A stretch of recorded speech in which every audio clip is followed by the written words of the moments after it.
बिस्मिल्लाहिर्रहमानिर्रहीम। बोलते कालम के साथ मैं आमिर जहान। और भेड़ें चोरी हो गई हैं, बड़ी ही सर पे है। और सरकारी फार्म के अंदर से करोड़ों रुपए मालियत की 400 से ज़ायद भेड़ें जो है अगवा कर ली गई हैं। खबर ऐसी है कि शायद आपको सुनकर हैरानी होगी, लेकिन ये कोई आम भेड़ें नहीं थी। वो नहीं हैं जिनकी मंडियाँ आजकल आपको बाज़ारों में लगी नज़र आती हैं या मुख्तलिफ़ जगहों पर बनाई गई हैं। भेड़ें हैं लेकिन बहुत ही कीमती, इतनी कीमती कि इनकी मालियत जो है अगर किया जाए तो ये करोड़ों रुपए में बनती है। इन 400 से ज़ायद भेड़ों की कीमत जो है तकरीबन 1 अरब रुपए के करीब है। कराकुल नाम की नस्ल है जिसकी ये भेड़ है। और ये कराकुल वो है जो कि हम कराकुली टोपी के नाम से जानते हैं। जी हाँ, जो जिना कैप आजकल कहलाती है, इसको इसी कराकुल जो भेड़ है उसके नौज़ैदा बच्चे की खाल से बनाया जाता है। ये कराकुली टोपी जो है इंतहाई कीमती है। अब इसके कारीगर हाल हाल रहे। किसी ज़माने में लाहौर में हॉस्पिटल रोड पे हुआ करते थे, लेकिन आजकल घंटाघर चौक मुल्तान रोड पर एक बुजुर्गवार हैं जिनसे मुलाकात हुई थी, वो भी कराकुली टोपी बनाते हैं। लेकिन वस्ती एशिया में इसकी मुख्तलिफ़ अक़साम जो हैं बनाई जाती हैं। बहुत ही नायाब नस्ल की भेड़ें हैं जिनको पालना जो है इंतहाई मुश्किल काम है।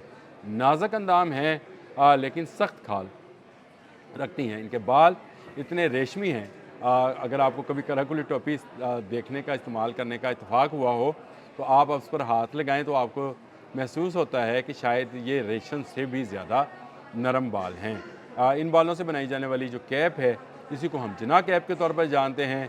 हर नोट के ऊपर जिना कैप वाली फ़ोटो कायद-ए-आज़म साहब की मौजूद है।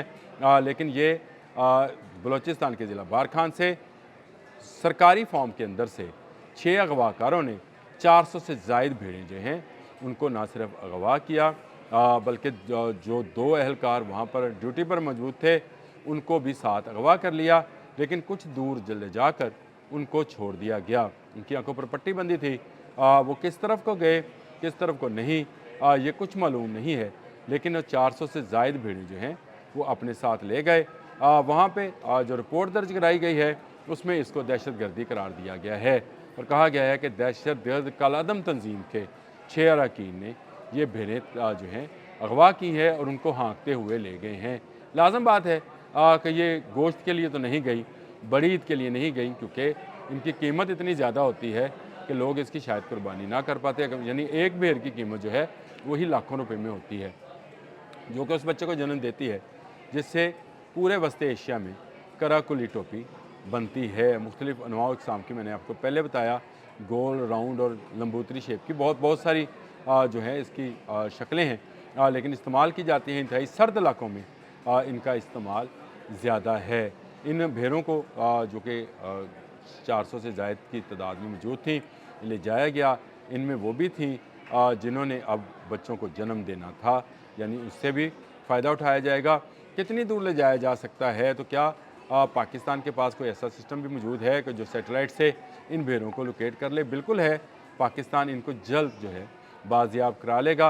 अभी तक किसी कालादम तंजीम ने इसकी ज़िम्मेदारी कबूल नहीं की है, लेकिन ये बात हकीकत है कि 450 से ज़ायद भेड़ें जो हैं उनको अगवा कर लिया गया है। ये अपनी नवीयत का पहला वाक़या है कि बड़ी ईद के करीब इतनी ज़्यादा तादाद में भेड़ें जो हैं उनको अगवा किया गया है एक सरकारी कैटल फार्म से, जहाँ पर इनकी अफ़ज़ाइश नस्ल की जा रही थी।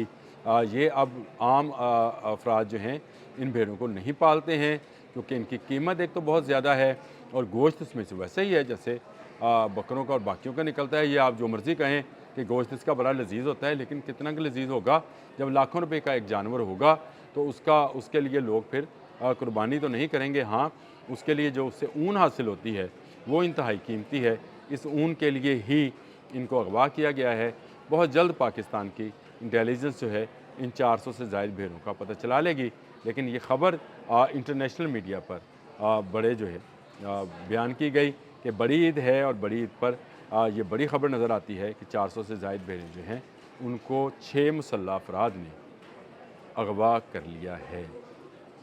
ये अगवा करने वाले जो लोग हैं ये भी जल्द पकड़े जाएंगे।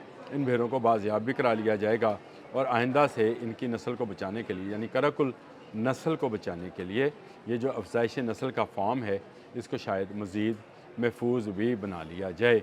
मैंने कहा एक अच्छी खबर, ये एक ऐसी खबर थी, अच्छी तो नहीं थी, एक ऐसी खबर थी जिसका आम आदमी की आजकल के मामूलात से शायद तल्लक नहीं बनता, लेकिन बड़ी ईद पर भेड़ों का अगवा होना जो है ये तो खबर बनती है। और दूसरा एक ऐसी भेड़ जिससे कराकुली टोपी बनाई जाती है, जिसको हम जना कैप कहते हैं। तो मैंने कहा आपसे ये भी बयान कर दी जाए। अब तक के लिए इतना ही। अल्लाह हाफ़िज़।